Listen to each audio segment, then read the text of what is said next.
pagkilos ang mga tao. Insofar as yung Seditious Act, wala kaming nakita, sir. Wala po, opo.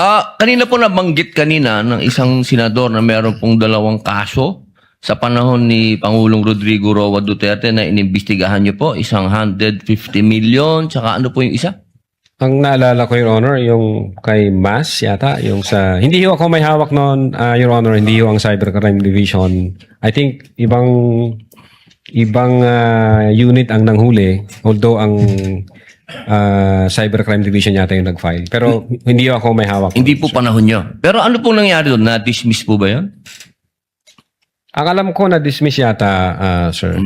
Nagsagawa din po ba sila ng masusing investigasyon? Hindi ko po masasagot, hindi ho ako nag-imbestiga, Your Honor. Wala po kayong nabalitaan kung gumawa din sila ng masusing investigasyon? Again, Your Honor, kung ibang unit ho ang nagsagawa noon, wala po akong personal knowledge. Opo, opo. Kasi po doon malinaw na mayroong involved na pera. Kasi alam niyo, matagal din po ako nakulong. 3 taon din po ako sa kulungan. Marami po ako nakasama dyan na mga hired killers.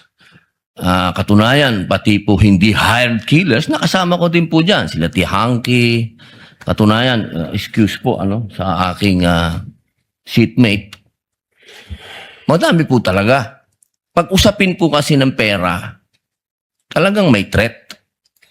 Pero sa tingin po ba nyo yung mga nangyari noong November 23, birthday ko pa po yun. Opo. Sa tingin nyo po ba, walang involved na kahit anong pera dito, walang kahit anong threat pa rin po ba yon sa palagay ninyo? Kasi ang hired killer, pera-pera po yan, ha? Based on our findings, grave threats, Your Honor, and inciting to sedition.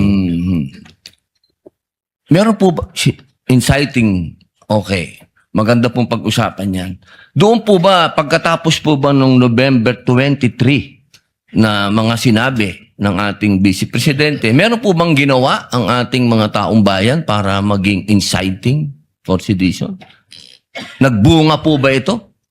Your Honor, ulitin ko po yung sagot ko. In the case of People versus Nabong, hindi ho necessary... Pakisagot na lang po kung yes or no, kung meron po bang naganap na pagkilos ang mga tao. Insofar as yung Seditious Act, wala kaming nakita, sir. Wala po, opo. Meron pa pong isang tanong. Doon po ba sa mga naganap na maraming protesta, merong trillion march, merong kung ano-anong march, nakita niyo po ba doon ang Vice Presidente? Yes or no lang po? Saan pong protesta, Your Sa Honor? lahat po ng protesta na ganap, Dilawan, Tinklawan, Duterte, anuman po. But wala akong personal knowledge, sir. Yes or no lang po, nakita niyo po ba doon? Si Vice Presidente, nagsalita po ba siya? Nagbigay po ba siya ng panahon dyan sa mga yan?